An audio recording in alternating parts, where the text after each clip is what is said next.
دوستان سلام، من علی هستم. یه بار دیگه با یه ویدیو جذاب اومدم که مهمون چشمای مهربون شما بشم.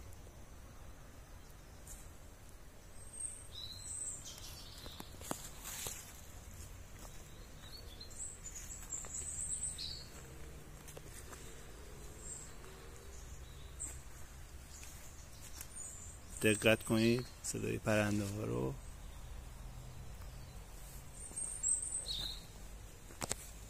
هیچ چیزی تو دنیا بهتر از آرامش نیست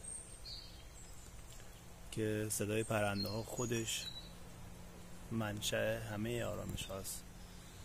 کسایی که تو طبیعت زیاد میرن میدونن من چی میگم. حیفم میاد که تو ویدیو صحبت کنم که میدونن، چون صدای پرنده ها رو خراب میکنن.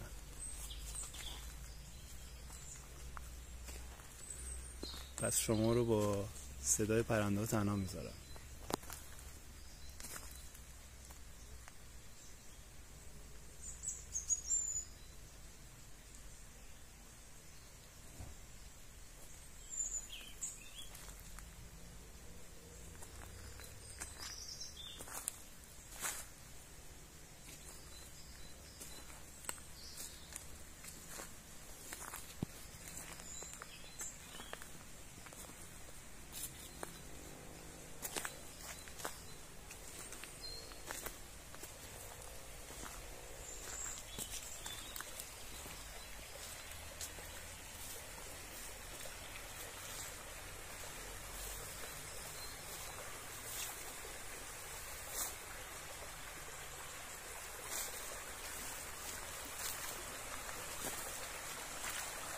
اینجا یه رودخونه خیلی واقعا خیلی زیبا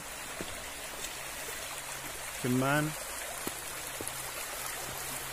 بیشتر خاطرات بچگیم و جوونیمو اینجا بودم. کلی با دوستامون اینجا شنا کردیم. توی این قابی که الان دارید میبینید کلی ما اینجا شنا کردیم و خیلی ماهیگیری کردیم. واقعا